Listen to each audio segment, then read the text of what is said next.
പ്രതിപക്ഷ പാർട്ടി നേതാക്കൾക്ക് മാത്രം നേരിടേണ്ടി വരുന്നതാണ് നിയമ നടപടികൾ. നിയമത്തിനു മുന്നിൽ എല്ലാവരും സമന്മാരാണ് എന്നാണ് ആപ്പിന്റെ മുഖ്യമന്ത്രി അരവിന്ദ് കെജ്രിവാളിനെ അറസ്റ്റ് ചെയ്യുമ്പോൾ BJP ആവർത്തിച്ചു പറഞ്ഞത്. പക്ഷെ നിയമത്തിനു മുന്നിൽ എല്ലാവരും സമന്മാരല്ല.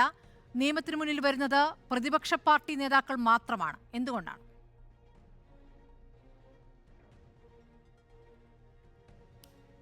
അല്ല, അതൊരു രാഷ്ട്രീയ ആരോപണമാണല്ലോ.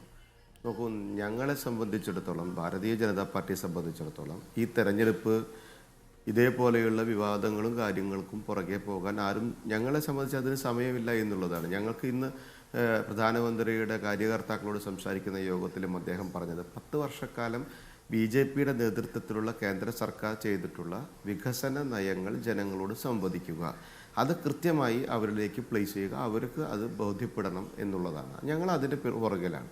ഞങ്ങൾ ഇതിനെ സംബന്ധിച്ച് ഒരു ഏജൻസി നടത്തുന്ന അന്വേഷണങ്ങളെക്കുറിച്ചോ അല്ലെങ്കിൽ അവരുടെ നേരിടുന്ന ആരോപണങ്ങളെക്കുറിച്ചൊന്നും അതിനെക്കുറിച്ച് ചർച്ച ചെയ്യാനായിട്ട് ഈ തെരഞ്ഞെടുപ്പ് കാലത്ത് ഉപയോഗിക്കാൻ ഞങ്ങളാരും തയ്യാറാകുന്നില്ല. BJPയെ സംബന്ധിച്ചിടത്തോളം ഞങ്ങളുടെ സർക്കാർ നടപ്പിലാക്കിയിട്ടുള്ള വിവിധ പദ്ധതികളുണ്ട്. അത് ജനങ്ങളിൽ എത്തിക്കേണ്ട ബാധ്യതയുണ്ട്.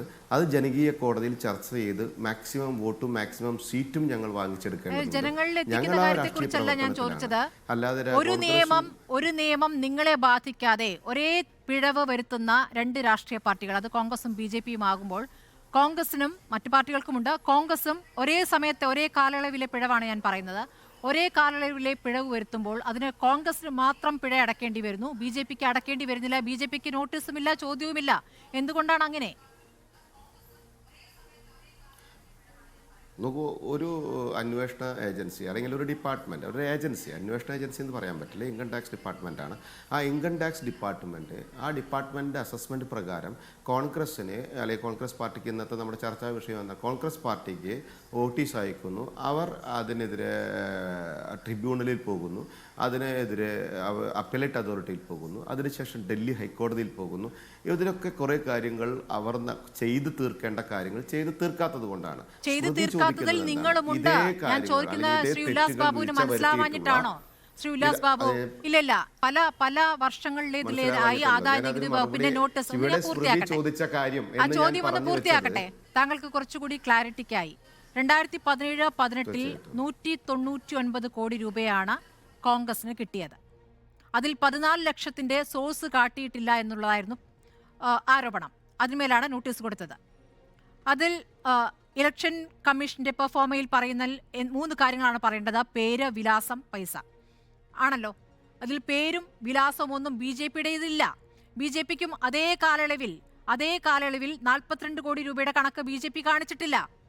കോൺഗ്രസ് കാണിക്കാതിരുന്നത് 14 ലക്ഷത്തിന്റെയാണ്. BJP കാണിക്കാതിരുന്നത് 42 കോടി രൂപയുടെ കണക്കാണ്.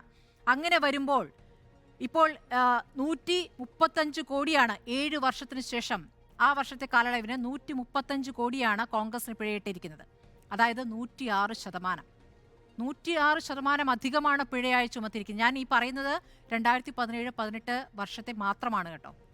അതേ സമയത്ത് BJPയും കണക്ക് കാണിച്ചിട്ടില്ല. അപ്പോൾ എത്രയാണ്? ഒരു മിനിറ്റ്, 42 കോടി. അങ്ങനെ വരുമ്പോൾ ഈ 7 വർഷത്തെ പിഴ എത്രയായിരിക്കുമെന്നോ? 4600 കോടി. ആ പിഴ അടക്കേണ്ടതാണ് BJPയോട് ചോദ്യവുമില്ല, BJPക്ക് ഉത്തരം പറയേണ്ടതുമില്ല. എന്തുകൊണ്ടാണ് അങ്ങനെ? നിയമത്തിന് മുന്നിൽ എല്ലാവരും സമന്മാരല്ലേ? BJPക്ക് നിയമത്തിന് മുമ്പ് എല്ലാവരും സമന്മാരാണ്. ആരും നിയമത്തിന് അധീതരുമല്ല. അങ്ങനെ ഞങ്ങൾ ആരും പറഞ്ഞിട്ടുമില്ല. ഇവിടെ സ്മൃതി പരുത്തിക്കാട് ഉന്നയിച്ച പറയട്ടെ, തിരക്കെടുക്കാതിരിക്കും. ഞാൻ കൃത്യമായിട്ട് എന്നെ കൊണ്ടാവുന്ന എല്ലാ മറുപടിയും ഞാൻ കൃത്യമായിട്ട് പറഞ്ഞുതരാം.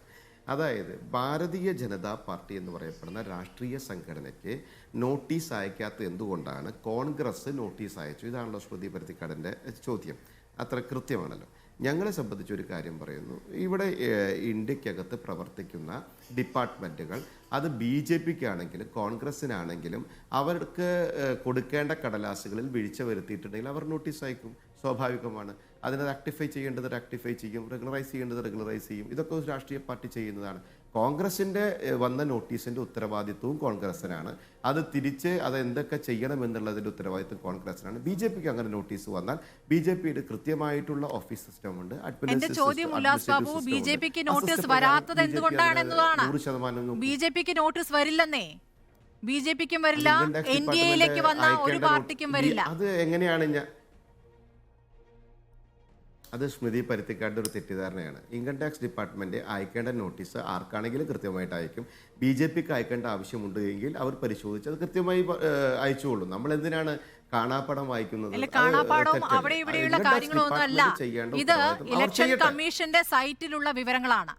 നിങ്ങൾ പിഴവ് വരുത്തിയത് ഇത്രയാണ്, നിങ്ങൾ സോഴ്സ് കാണിക്കാത്ത കണക്ക് ഇത്രയാണ് എന്നുള്ളത് ഇലക്ഷൻ കമ്മീഷൻ സൈറ്റിലുള്ളതാണ്. പക്ഷേ നിങ്ങൾക്കില്ല നോട്ടീസ്. കോൺഗ്രസിനുണ്ട് നോട്ടീസ്, CPI-ക്കുണ്ട് നോട്ടീസ്, CPM-നുണ്ട്, തൃണമൂലിനുണ്ട്. അതാണ് ചോദ്യം. കോൺഗ്രസിനെ പോലെയുള്ള പ്രതിപക്ഷ രാഷ്ട്രീയ സംഘടനകളും വ്യക്തമായിട്ടുള്ള ആളുകൾ ഉണ്ടല്ലോ. അവർ പരാതി കൊടുത്തോട്ടെ, പരാതി ഉന്നയിക്കാമല്ലോ, അവർക്ക് ഉന്നയിക്കാമല്ലോ. ഡിപ്പാർട്ട്മെന്റിനോട് പരാതി പറയാലോ. ഇവർക്ക് ഉന്നയിച്ച നോട്ടീസ് എന്തുകൊണ്ട് മറ്റാർക്ക് കൊടുക്കില്ല? അവർ കൊടുത്തോട്ടെ.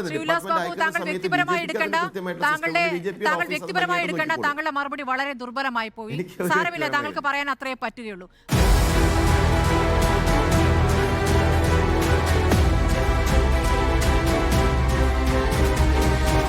ഡിബേറ്റ് വിത്ത് സ്മൃതി പരുത്തിക്കാട്.